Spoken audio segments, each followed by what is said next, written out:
Alright. I'm probably gonna do one or two of these because they're not very long. Mostly one is like a refresher, and then I'll do like an actual proper commitment attempt. Videos game run. Videoed games. Hey, have y'all heard of videos games? Kids play them. Alright. The damn videos end game. Do they? Yeah. 3, 2, 1, go. I'm running.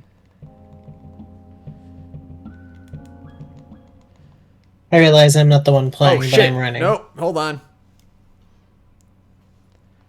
I hit start on just as I the live play hit, so I'm gonna try that again. Oh, Or the what's the thing? The attract mode. That's what I'm thinking of. All right, 3, 2, 1, go. There we go. That's more like it.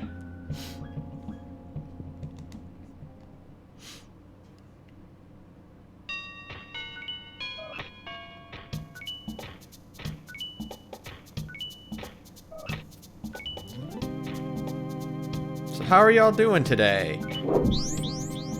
I'm improving slowly but surely. Good. Poor Saturn got sick. I got the Ronas. Mm. I feel mostly functional again, except that all of my sinuses feel like someone pasted over the insides with a thin layer of cement.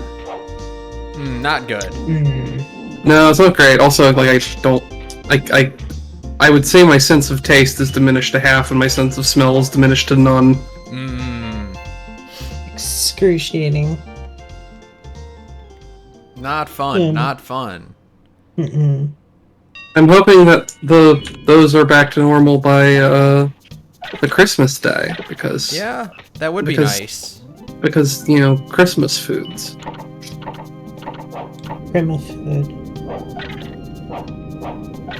I am kind of out of it. As I stayed up late to do the live letter, I did sleep a little bit, but it wasn't enough. And then I tried to go outside to work, and discovered to my horror that I couldn't actually leave my house because we were iced in. That's insane to me. It's like, no, sorry, you can't come in. God decided I had to stay in. That happened to me at an old job where it wasn't the door froze, but it was like 1.5 feet of snow, and like it was enough that like it was the sun had come out, so it started to melt a little bit, so it was too heavy to even move. And so it's like even if the plows came, they were gonna shove all of it into our driveway, you know, like the edge of the driveway. So it's like we can't get out. Sorry. Yeah, but it was like, okay, so by the time I was finally able to like melt, because I literally like I placed like a space heater next to the door and just let it do its thing. By the time I was even able to do that, the buses had all canceled for the entire day. Yeah, naturally. And I cracked open the door and I saw why, and it was about 2 solid inches of like plate ice. Mm-hmm. Oh, that, yeah. I couldn't even walk to work, so I went, well, fuck it, I guess I'll go back to bed. and then I tried, and I didn't. So I'm kind of out of it. My brain not here today. I was gonna try and hang out with my mom because she's in town, but she ditched our plans that we had together because she wanted to hang out with my brother. Oh. And she's not the kind of person who has the attention span to handle the both of us at the same time. I see. She is a character, I'll say that much.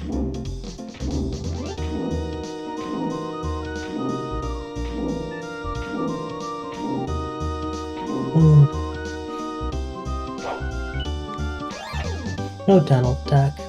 Oh No, it's Maui Mallard in this one. Don't bullshit me. That's like saying, oh no, that's not Gonzo, that's Charles Dickens. You're not entirely wrong, but also, like, don't fucking lie to me. I think it should be Muppets canon that Gonzo, like, all the other ones are, like, just their names, like, you know, Kermit's Kermit, obviously. Mm-hmm. But, like, Gonzo is Gonzo as played by Charles Dickens. I somehow managed to actually beat my time. Instead of the other way around? Yeah. Yeah. Yeah, okay. When he's in a Muppet Christmas Carol, he's actually just playing himself. But whenever he's in any other Muppets property, he's playing Gonzo, as portrayed by Charles Dickens. I see, that's how it works. You know the reason he got that part was because, if you portmanteau the name, it's chickens. And that's just literally the only reason he auditioned. Right. It's my favorite part of that interview that they did for him.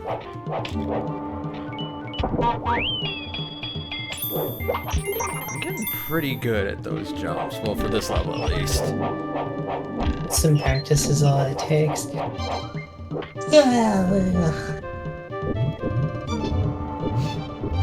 This is such a kind of depressing game because like there's like a big like interview or whatnot for it. They had so many plans for this whole series. Mm-hmm. Like he's supposed to be like a Magnum PI like character, and they had like a whole idea of like lore and characters and whatnot. Mm-hmm. And then it didn't sell very well. Well, yeah, because it got released in like '95, I think, right? Something like that, I think. Yeah. So it was right around the time where its biggest competitor would have been Donkey Kong Country. Yeah, that's true. The thing about Donkey Kong Country is that it's Donkey Kong Country. Yeah, but it's got such a great art style for this. Like most of the Disney games in this era did, because they actually they didn't give that much of a shit, so they just threw a shit ton of into their budget constantly. Mm-hmm. Like every Disney movie game, like Aladdin, Lion King, all that, they all look amazing. They don't have any right to be, but you know they are. Yeah. I mean, Lion King is almost like impossible to play, but it looks great. Boy, howdy is that? I like how apparently, I think depending on which version you play, it's ever so slightly, like, the difficulties adjusted slightly. I can believe that. Like, I think the Genesis version, I think, has slightly better hitboxes, or maybe it's the other way around. I wish they would do more like the difference between Genesis and Super Nintendo Aladdin. That was cool. They were almost entirely different games, right? They were completely different games, like completely different level structure and movement style and everything. Why would they spend so much money? I have no idea. I don't know who made the Genesis version, but the SNES version was a Capcom game, I'm pretty sure. Maybe it's the other way around. But for some reason, wasn't one of them Midway? Maybe the Genesis one was Midway? Let me look it up.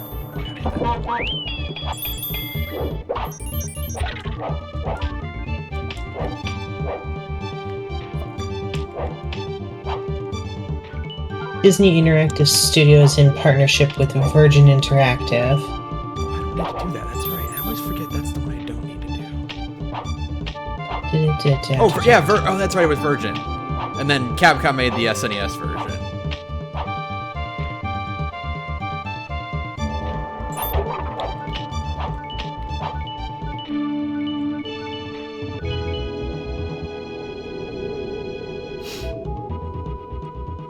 If I do go on this one, I'm gonna like easily clear my time. Virgin gave it to Sega. Along with the film release, 3 separate video games based on Aladdin were released. Oh yeah, because there's obviously going to be like a Game Boy version. Well, no, a version was created for the Genesis, released in 1993, and later ported to the NES, the PC, and the Game Boy. Huh. That same year, Capcom released a Super NES game called Disney's Aladdin, which got ported to the Game Boy Advance in 2002. In 1994, another game was released for the Game Gear and the Master System. I'm not surprised there were a bunch of Aladdin games. This one was made by Simsco, who is the... hold on. They're the people who did Ninja Gaiden, the original. Really? Yeah. They did a lot of... It looks like they did a lot of Merc work in general, because they also did Sega Bass Fishing and Mighty Morphin Power Rangers. No. For the Genesis version?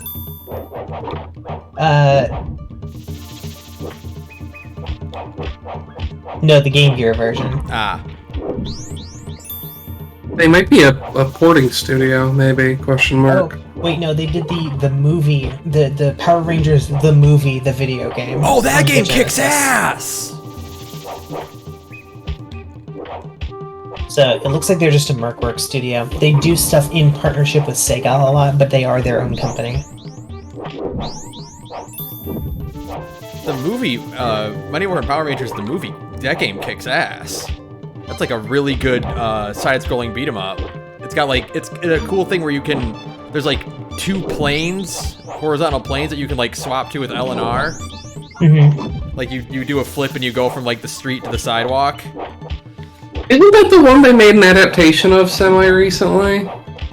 Maybe? Like they made a new version specifically of that game, and they didn't call it like Mighty Morphin Power Rangers the movie, the game again, I don't think, but like they specifically did a Power Rangers beat 'em up that was just that game. They might I think have. so.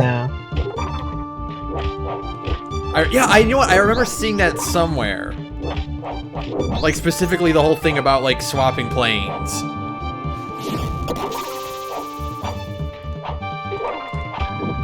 I can't remember, honestly. But then I didn't play a whole... Then again, I despite owning a video game console during that era,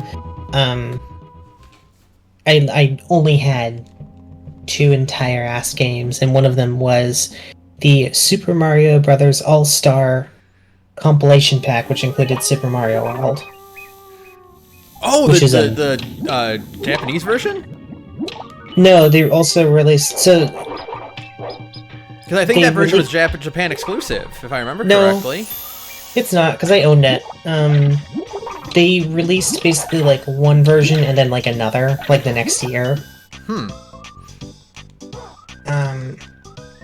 That version is cool because it has a different sprite set for Luigi. Yes, it does. Let me look up the things for... Anyway, the other thing is, No, damn it. I owned A Link to the Past, and those were my only video games growing up until I was like 9 or 10. Then I had a Game Boy, and things got crazy. There we go, God. That's okay. This is just a practice one. It's okay.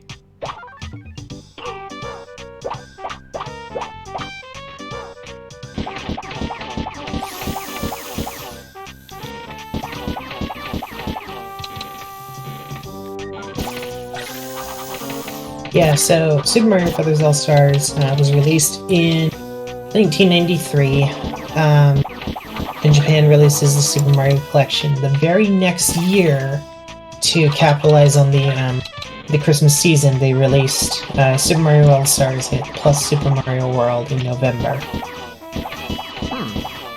It is largely identical to the original, but for the Super Mario World version, Luigi's sprites are updated to make it a distinct character, not a palette swap. That was the one I owned.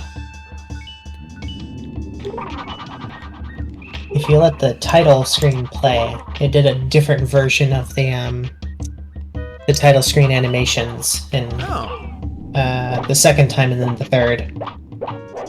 And I always got excited about that because I just thought that was interesting. That is How did they make it loop like that? witchcraft. Sorcery. I think I've said it before, but I actually do not like the All-Stars version of the classic Mario Brothers games. I don't like their aesthetic at all. The ones I grew up on, so I can appreciate them. Like compared to World. I guess I see that. I think I never played a lot of those until way after they came out, so I never actually developed a real opinion about them until significantly later, so I feel like my opinion was skewed also. I significantly prefer the sound font from the Super NES version of all of their soundtracks, and that's kind of all I have to say about it. For me, the ideal Mario like classic Mario game looks-wise is Mario 3. It's pretty damn good. All the world's a stage. And they are merely players, performers, and portrayers. Something. Yes!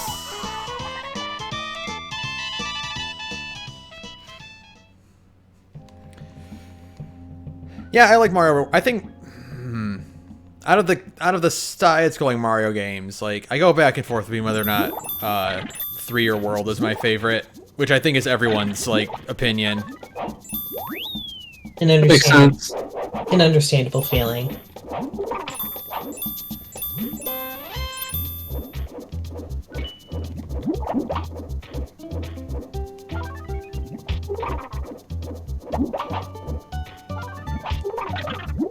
I think for me, I prefer Mario Brothers 3's like, what do you call it? It's world design and power-ups, but I prefer Super Mario World level design and gameplay. I think that's fair. Ah, shit.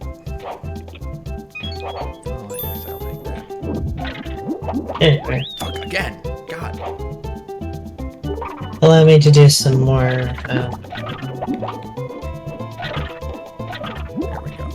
90s era trivia by explaining the fun story of Donald Duck in Maui Mallard in Cold Shadow.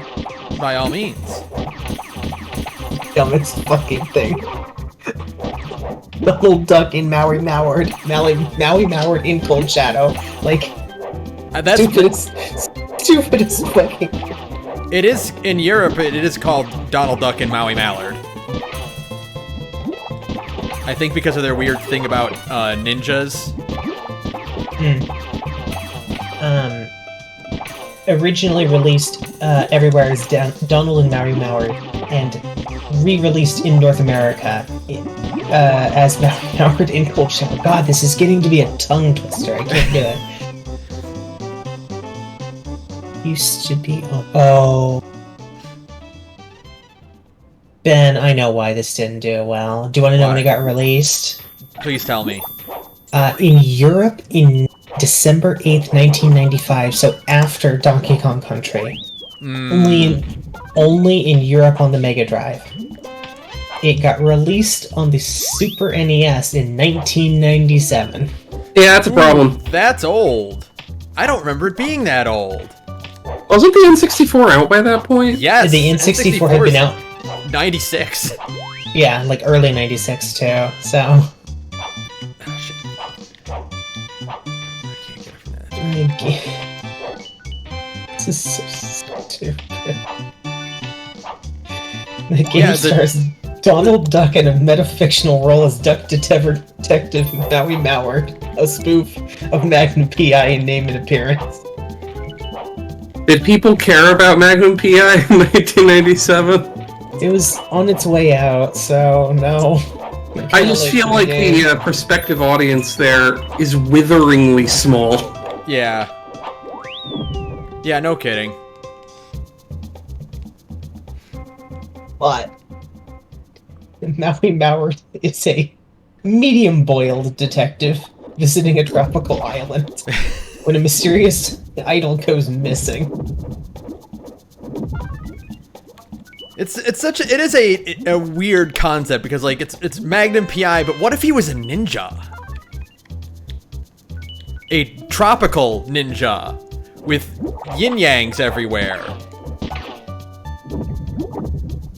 Patrick Gilmore states inspirations for Maui Mallard included the television shows Hawaii Five-0 and Magnum P.I., martial arts films of the late 80s, and the games Earthworm Jim, Gunstar Heroes, and Vector Man. Oh, the Earthworm Jim vibes in this are incredible. Well, you can see it, but Like- Gunstar Heroes. Yeah, I can believe Gunstar Heroes.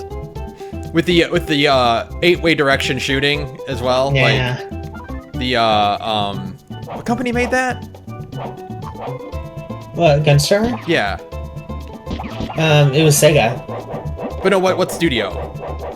Sega. Developed by Treasure, published Treasure, by Sega. that's it, yeah. Oh yeah, it's the fucking archetypical treasure game. Yeah. Yeah. Treasure games are notorious for being really high octane, like Didn't they make 8-way shooting side scrollers. Didn't they make Ikaruga? They did. They did make Ikaruga. Yes. Yeah, okay. They also did Yeah, alright. infamously weird game Alien Soldier. Disney's business model at the time was to leverage existing characters from their library. Anything created would need to derive from one of their pre-existing properties. So Maui Mallard was made to be role-played by Donald Duck to give a clear brand identity to the player. So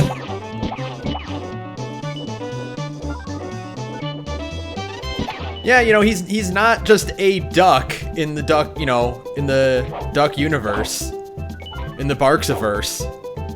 they wanted to just make a duck character, but then we're told by Disney, like, no, It's gotta be Donald. it has to be Donald. You can't just do that. Although, you know, Appar- the thing is, like, if DuckTales 2017 could make the Moon theme canon, they could have put a Maui Mallard reference into it at some point. I 100% think they could have, however, and I've said this before, I think a couple of different times, but I'm just gonna like say it publicly on a stream. The people who led DuckTales 2017 are people who watched the old 80s cartoon and have no other context for it outside of, oh, a lot of adults have told us to read the one compilation series from Carl Barks and nothing else. Mm-hmm. Ignoring that, you know, like that 12 book series is like it's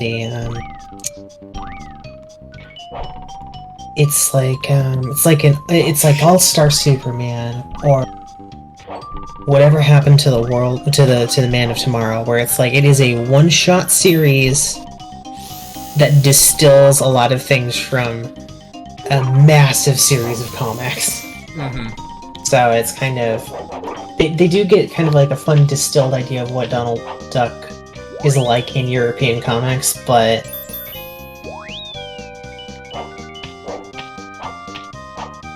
it's not.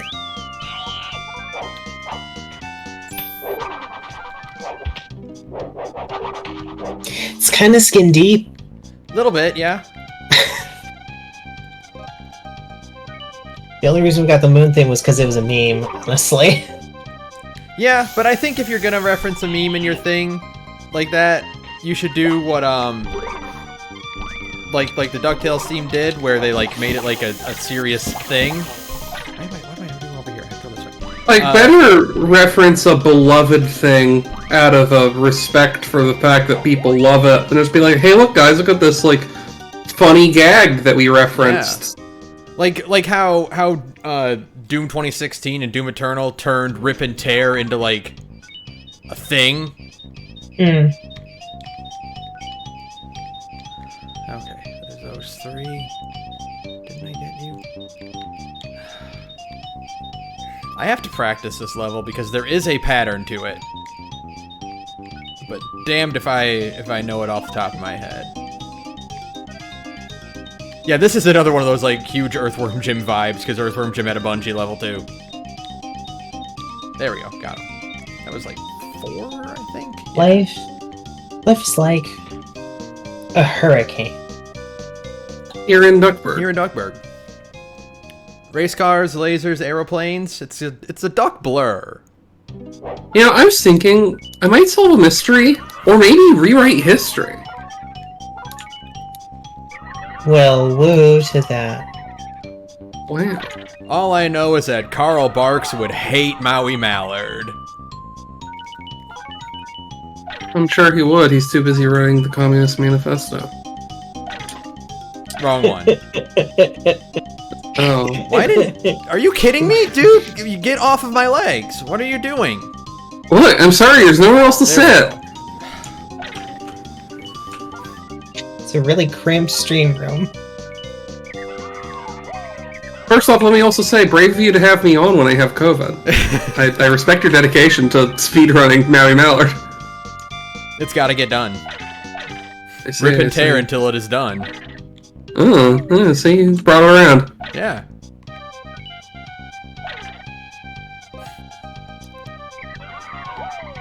See, the fun thing is that, like, you can do this, like, particular run, like, Maui Mallard is great because you can play it on easy mode and it's fine. So, like, I have zero risk of, like, actually dying in this section because hitting these spikes only takes 1 HP and I have 349 HP. Well, that's good.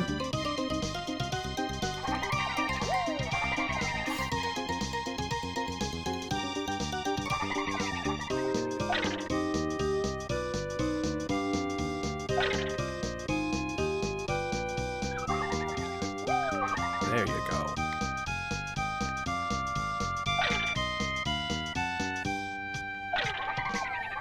Yes! Okay. This will be pretty easy afterward.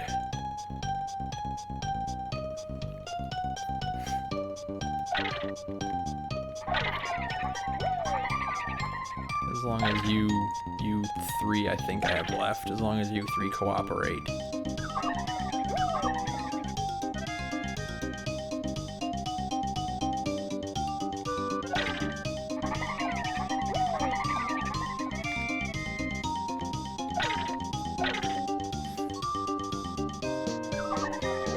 Yeah, the Genesis version of this game and the PC version are entirely different. Like, completely different, like, play styles, level structures, everything. And the run for that, like, the record for that is, like, 12, 15 minutes, I think? But, I grew up with the SNES version, so that's the one I wanted to play. Fair enough.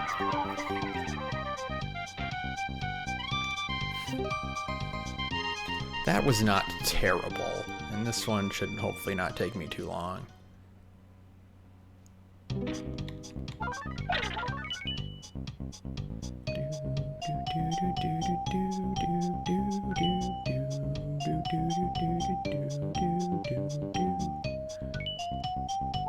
Also, this game has great music. Oh.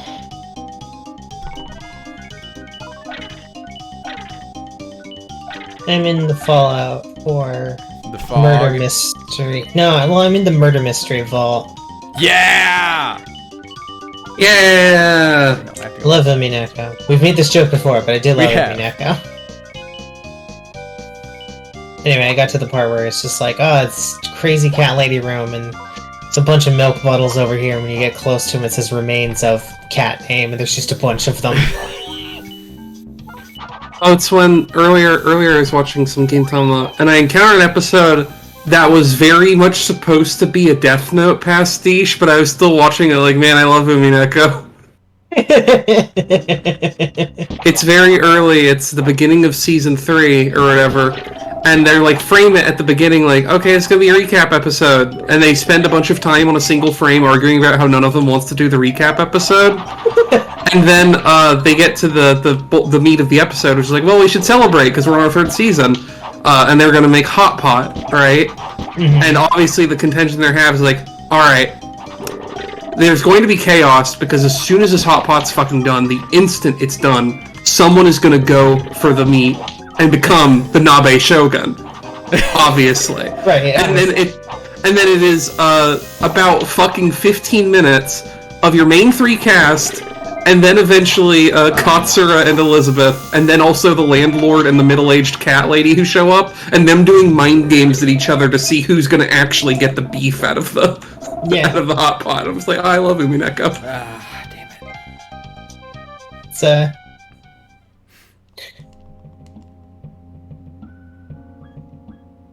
The fact of the matter is, they really needed all of the beef in the hot pot right now.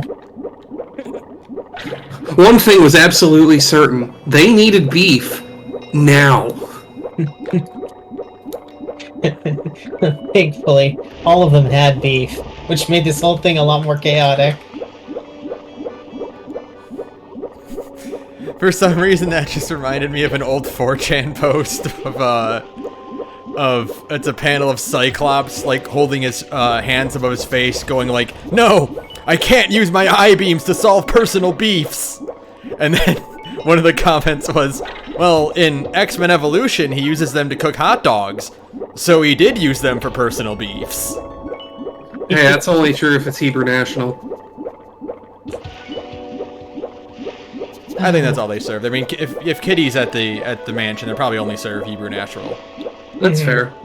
I think my favorite part about Hebrew National is like, oh, so it's kosher hot dogs, right? And then it's like, you try to find out like, so are they kosher hot dogs? And it's like, if your idea of kosher is that they don't have pork in them, then yeah, I guess.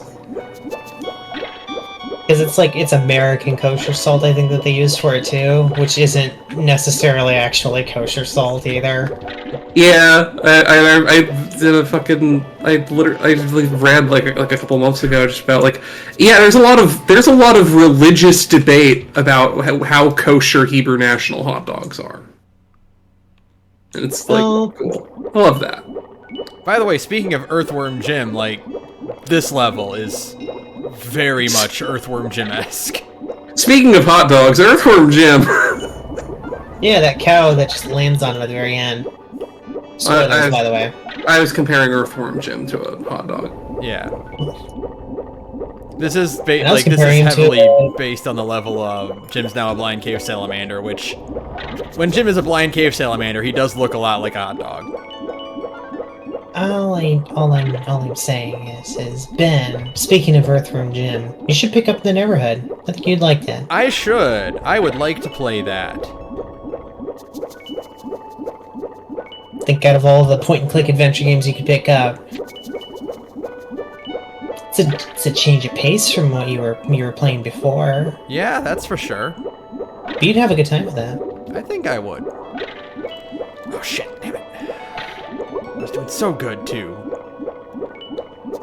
well, I'm at the end of the level anyway. Time for the easiest boss in the game!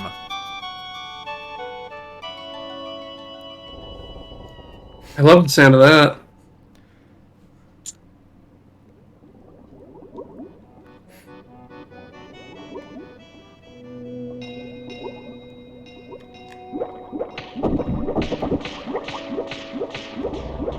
I just need to stand like about here.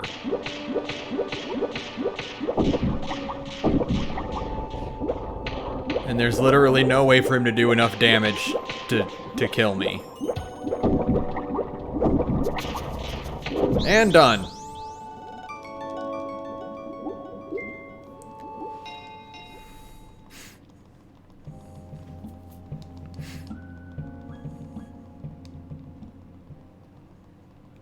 And now for the hardest level in the game.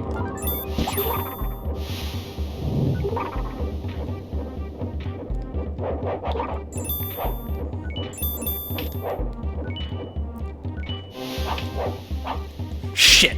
Ah, fuck. That might get too long.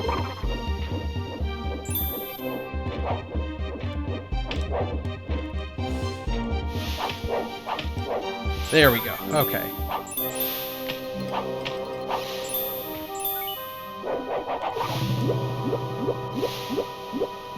Oh, dang it. I think the quest is bugged. I can't get the conversation that I need to out of, the nutty professor character. Oh, no. Like, I passed a charisma check and then he just stops talking and then we just go right back to the beginning of the dialogue tree. Aw, no. damn it. That's okay. This is a... Damn you, Fallout.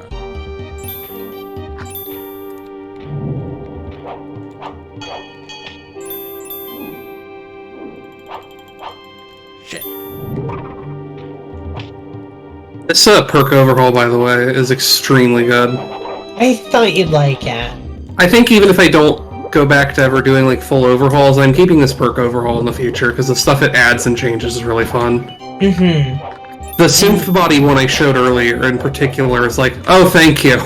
That one's there's some fun stuff in that one. Yeah, it's one of the reasons I really like so it does the you know how like the intelligence one has like a Hulk out reference. Yeah. They rewrote it so that it is it is explicitly you have a strain of the FEV on you. Oh, Yeah, and so it's like you get like a huge bonus, but it's also like, yeah, you take a negative charisma penalty because you are actively super mutanting. Mm-hmm.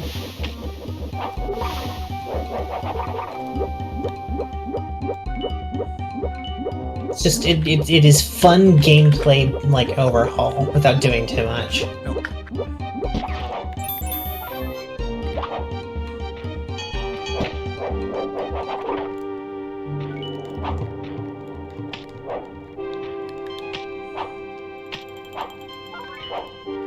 Also, again, putting all of the weapons like on rank 2,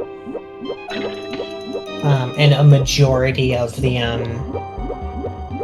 crafting stuff like before rank 5 in each one of them, makes the actual work of like being a crafter significantly easier.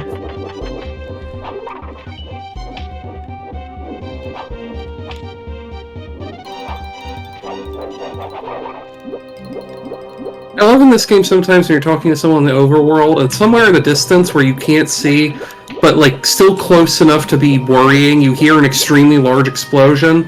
Yeah. And then the conversation ends, and you cannot... There is no evidence of what caused that explosion.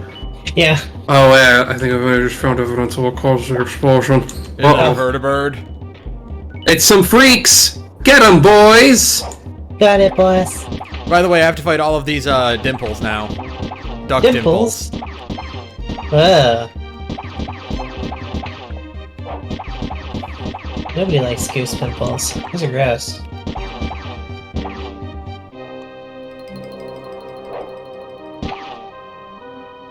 Oh, frustrating.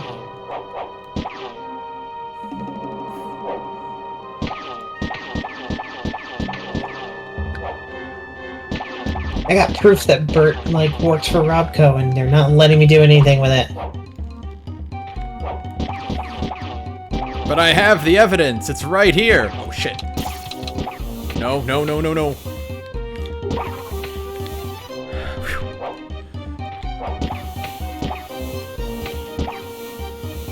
No, get the one out down there. There you go.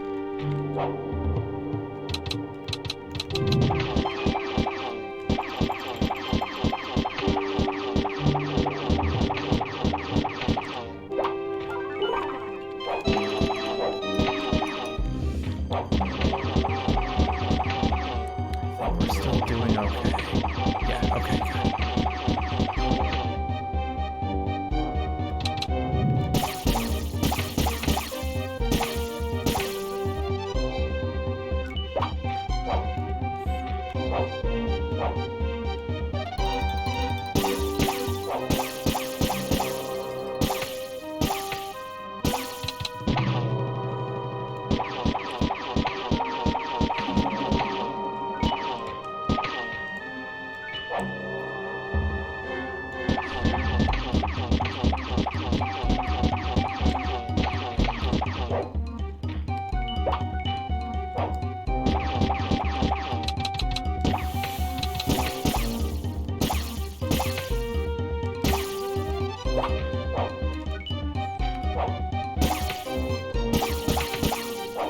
Okay.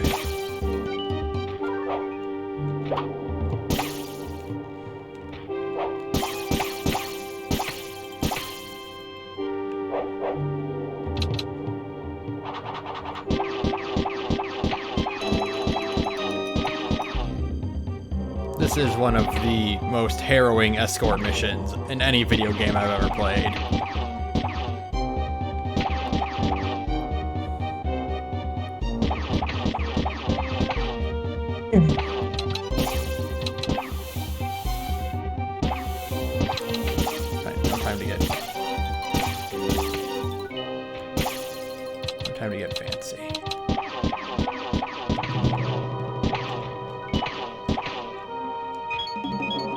Okay.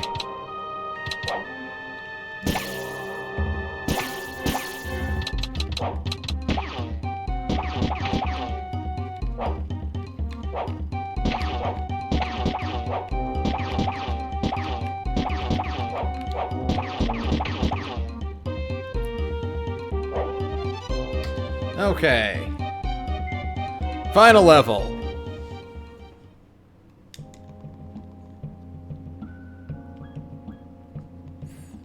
And now that I also know that I only need to do... Oh, cool. Cool. No, I figured it out. I still did it correctly, it's just the game was bugged and wasn't giving me the dialogue. Weird. As it happens. I still solved it, because I'm smart.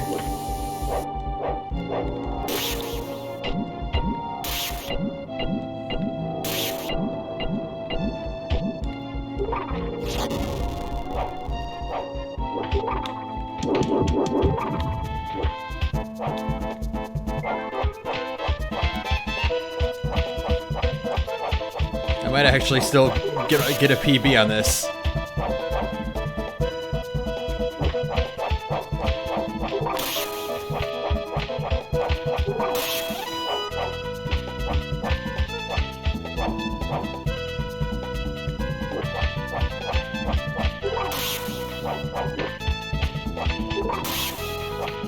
Come on, come on, come on. Yes!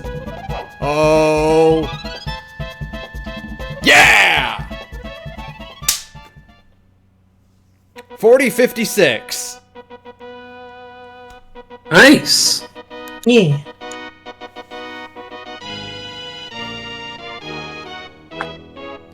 Cool, cool, cool, cool, cool, cool, cool, cool, cool.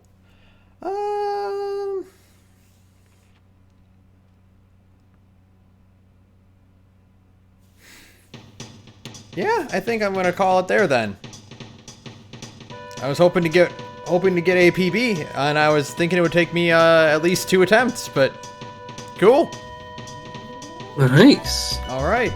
Good night, everyone.